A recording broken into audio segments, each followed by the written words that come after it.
Everyone আসসালামু আলাইকুম। Inani C বিচের ছোট্ট একটি ব্লগ নিয়ে আপনাদের মাঝে আমি চলে আসছি ইরাজ ব্লগ থেকে। শুধু সাগরের সৌন্দর্যটাই দেখাবো এখন।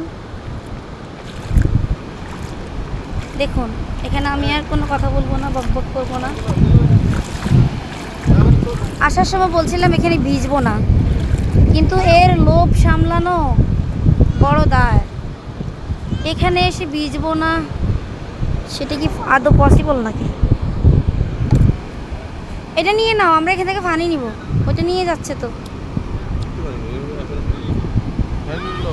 এই রাইসা, রাইসা, সাগরের পানি নিবে না? বোতলটা নাও, ওই যে বোতল আছে তো। কি আশ্চর্য, গীত করে ছোট্ট করে এক বোতল নিব।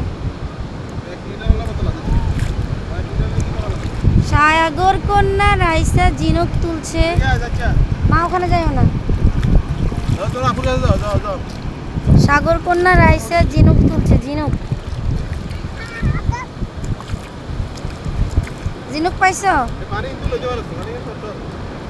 এই যে ঝিনুক, এই যে একটা, এই একটা ঝিনুক, এটা অনেক ভালো। এই ঝিনুকটা নাও। এই যে চোরাবালি যে জায়গাতে, ওই জায়গাতে গর্ত পড়ে যায়।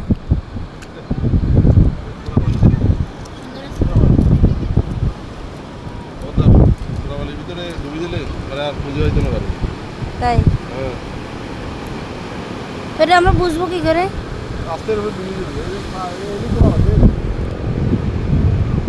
যেখানে গর্ত ওখানে চোরাবালি নিয়ে না তো গর্ত।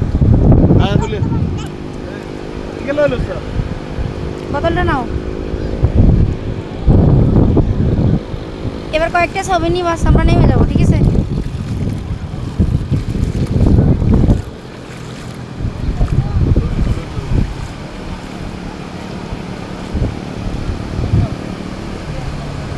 আমি সাগরের ঢেউ থামাবো শুধু ভালোবাসা দিয়ে, আমি পাথরে ফুল ফুটাবো শুধু ভালোবাসা দিয়ে।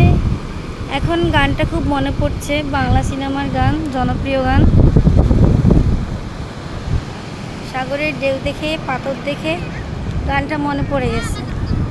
এই সাগর কন্যা, একটা ডান্স করো তো। সাগর কন্যা রাইসা, সাগর কন্যা রুহি, নো আমার মেয়ে নুসাইবা, ইরহামণি, আমার ইরহা কন্যা। তো আমার সাগরের ভিডিওটা এখানে শেষ করছি, কারণ হচ্ছে আমরা এখন ছবি তুলব, এখন আর ভিডিও করতে পারবো না। আপনাদেরকে আমার যতটুকু সাধ্যে সামর্থ্য কুলাইছে আমি ভিডিও করে আপনাদের মাঝে উপহার দিছি। তো সবাই ভালো থাকবেন, আল্লাহ হাফেজ। সমুদ্র দেখতে দেখতে ভিডিওটি কেটে দিচ্ছি। ওকে, আল্লাহ হাফেজ বন্ধুরা, সবাই ইনানিতে চলে আসবেন।